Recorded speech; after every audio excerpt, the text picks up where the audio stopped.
안녕하세요. 박한물 전도사입니다. 한 주간 잘 지내셨나요? 저희 JX Letter Ministry의 주일 말씀 나누는요, 주일 아침마다 나가는데요. 한 주는 우리말로, 또 다른 한 주는 영어로 진행됩니다. 저희가 주일 말씀 나눔과 주일 찬양 외에도요, 다양한 예술과 믿음에 관한 그런 컨텐츠들을 여러분들과 함께 나누도록 하겠습니다. 그래서 기도 많이 부탁드려요. 준비 잘 할 수 있도록. 네, 감사합니다. 저희가 이번에 사역을 공식적으로 시작하면서요, 채널을 새로 만들었는데요.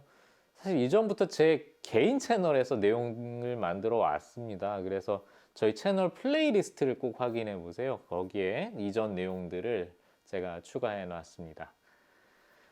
그때 제가 제자들 시리즈와 또 예수님의 생애 시리즈를 잠깐 나눴는데요. 여기에서도 이어서 나누도록 하겠습니다. 오늘은 제자들 시리즈를 이어가도록 하겠습니다. 지난번까지 마태와 요한을 다뤘는데요. 오늘은 야고보를 중심으로 묵상해 보도록 하겠습니다. 먼저 야고보에 대해서 좀 알아보도록 하죠. 사실 성경에서 유명한 야고보는 셋 정도 있습니다. 하나는 대야고보, 소야고보, 그리고 주의 동생 야고보 이렇게 등장하는데요. 먼저 대야고보는요, 세베대의 아들, 그리고 요한의 형제 야고보로 유명하죠. 그리고 소야고보는요, 알페오의 아들입니다. 마테와 또 형제지간이죠. 하지만 소야고보는 알려진 것이 별로 없습니다. 예수님 돌아가시는 것을 멀리서 여인들과 바라보는 장면이 마가복음 15장에 나오고요. 또 때로는 예수님의 동생과 같은 사람으로 여겨지기도 했습니다. 바로 주의 동생 야고보, 예수님의 동생 야고보라는 인물이 또 있어서 그러는데요. 예수님의 가족을 아는 사람들이 마태복음 13장 55절 그리고 마가복음 6장 3절에 등장을 합니다. 이때 요셉의 아들 야고보의 형제 아닌가? 라는 말이 나오거든요. 그런 표현이 나옵니다. 그 뒤에 예수님께서 승천하시고 사도행전 시대에 갈라디아서 1장 19절 그리고 사도행전 15장 13절에 예루살렘 회의에 이 인물이 등장을 합니다. 바울이 예루살렘 회의에서 만난 주의 형제 야고보라고 칭하는 그런 인물이 등장하는데요. 주의 형제 야고보는 여기에만 나오지만 처음 교회의 굉장히 중요한 지도자로 보입니다. 참고로 카톨릭에서는 마리아를 신성시하기 때문에 예수님 외에 아무도 잉태하지 않았다라는 설정을 가지고 있습니다. 그래서 이 야고보를 친동생으로 인정하지 않습니다. 잠시 언급했습니다. 어떤 시각에서는 소야고보와 주의 동생 야고보를 동일 인물로 보기도 했다는 거죠. 참고만 하세요. 여튼 성경의 야고보를 구분하는 의미에서 잠시 나눠봤습니다. 그래서 오늘 조금 더 보려는 야고보는 대야고보라고 알려진 세베대 아들 야고보입니다. 대야고보 누구일까요? 그죠? 세베대의 아들입니다. 그리고 제가 잠깐 나눴지만 요한의 형제였습니다. 직업은 마찬가지로 요한과 마찬가지로 어부였습니다. 예수님께서 부르시는 장면에 등장을 하죠. 마태복음 4장 21절, 마가복음 1장 19절, 그리고 누가복음 5장 10절 말씀에 고기를 잡는 어부들이 예수님께 부르심을 받습니다.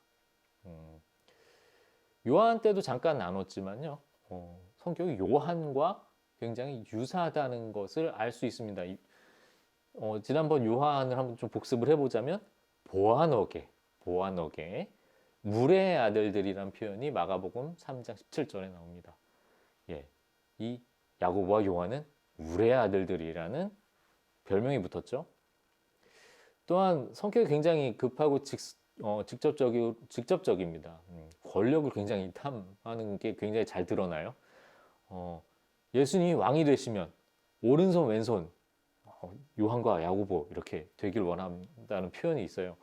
마가복음 10장 35절에서 45절에 나오는 내용인데요. 이 사실을 듣고 이제 또 다른 제자들도 막 시기심에 화를 내죠. 마가복음 10장 41절에 보시면 나옵니다. 또 굉장히 이 불같은 성격이 전도 여행 가서도 나옵니다. 사마리아 마을에 불을 내리십시오 하는 장면이 나오는데 예수님을 영접하지 않는 이 마을에 예수님이 불을 내리시라고 이 야고보가 막 화를 내는 장면이 있습니다. 이 야고보는 예수님과 굉장히 가까이 동행을 했는데요. 특히 베드로, 야고보, 요한 이렇게 이 셋이 성경에 자주 등장합니다. 먼저 변화산의 목격자입니다. 예수님께서 산에 오르셔서 하얗게 변화하시면서 나타나시는 그런 변화산의 장면에 마태복음 17장 1절, 마가복음 9장 2절, 그리고 누가복음 9장 28절에 나타나는데요. 회당장 야이로의 딸에 대한 그 기적을 목격했던 인물들이기도 하죠. 마가복음 5장 37절, 그리고 누가복음 8장 51절. 그리고 또 이 셋은 주님 마지막 때가 언제입니까? 하고 묻는 그런 장면이 있습니다. 또 그때도 같이 이 셋이 나타나는데요. 마가복음 13장 3절에 나타납니다. 또한 마지막에 예수님께서 돌아가시기 전에 겟세마네에서 기도하실 때에 옆에 있었던 제자들이 베드로, 요한, 야고보였습니다. 네, 그렇게 야고보는 예수님과 가까이 동행했습니다. 그리고 하지만 예수님께서 돌아가시고 승천하시죠. 예수님께서 승천하시고 성령이 임했을 때 야고보도 다른 제자들과 같이 굉장히 열정적으로 사도로 활약을 합니다. 하지만 가장 먼저 순교당한 사도 중에 하나입니다. 안타깝게도 헤롯에게 일찍이 순교를 당합니다. 사도행전 12장 1절에서 2절에 보면 나오는데요. 1설에 의하면 이렇게 순교를 당하고 다른 사도들이 이 야고보를 배에 띄워 보냈는데 신기하게도 이 가리비가 잔뜩 이 시신에 붙어서 시신이 상하지 않고 그대로 이베리아 반도 끝까지 현재 스페인에 있거든요.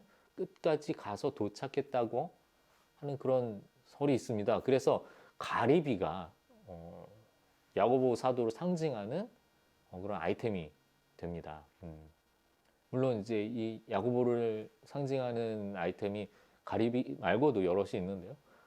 어쨌든 새로 묻힌 곳이 그래서 결국 스페인의 산티아고 데 콤포스텔라라고 합니다.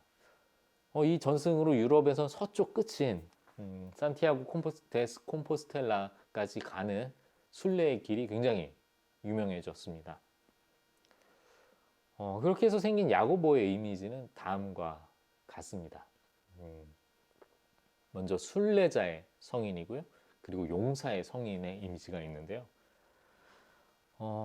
아무래도 야고보는 지키는 자의 이미지가 강한 것 같습니다. 이 순례자의 성인으로서도 도보로 유럽을 횡단한 순례자들의 길은 굉장히 험난했습니다. 저도 이 산티아고 길을 100km 정도 걸어봤는데요. 굉장히 정겹고 아름다운 길이기도 했지만 굉장히 고되더라고요. 예, 그보다 더 먼 길을 그 옛날에 걸었던 순례자들의 흔적이 그곳에 있었죠. 그 길을 야고보 성인이 함께 하기를 바라는 그런 마음이었을까요? 순례자 야고보의 이미지에는 그래서 순례자 모자, 지팡이와 물병, 그리고 야고보의 상징인 가리비 조개가 이렇게 그림에 들어갑니다. 예, 제가 앞서 야고보에 대해서 지키는 자의 이미지라고 잠깐 언급을 했는데요. 그런 그에게 있었던 용맹한 그런 이미지는 외세와 싸우던 사람들에게도 역시 용기를 북돋는 그런 이미지를 가지고 있습니다. 이베리아 반도는 북아프리카의 굉장히 가깝죠. 무어인들과 영토 전쟁을 벌였던 곳입니다. 아무래도 전쟁은 피해야 할 일이지만 생사를 오가는 이들에게 야고보의 이미지는 굉장히 큰 격려가 되지 않았을까 싶네요. 그렇습니다. 야고보와 요한은 비슷한 성격의 우레의 아들들이었습니다. 하지만 야고보는 성령으로 인해 사랑의 사도가 된 동생 요한과는 굉장히 다른 삶을 살았습니다. 같은 성령을 받았어도 요한은 성격이 바뀌었지만 야고보는 그와 다르게 오히려 원래 가지고 있던 그 열정적인 성격을 그 성격을 가지고 사역을 했던 것 같습니다. 그런 강한 성격 때문이었을까요? 가장 먼저 순교한 인물 중 하나가 되었습니다. 여러분은 어떠신가요? 성령님을 만난 경험이 있으신가요? 성령님을 만나고 새로운 사람 될 수 있습니다. 바로 요한과 같죠? 하지만 꼭 반드시 성격이 요한처럼 바뀌어야 하지는 않습니다. 그렇게 바꾸어 주신 것도 은혜고요. 성령을 만나기 이전에 그런 불같은 성격, 그런 열정도 주님은 마찬가지로 주님의 일을 위해 쓰시는 줄로 믿습니다. 여러분에게도 그와 같이 쓰임받는 그런 은혜가 있으시기를 기도합니다.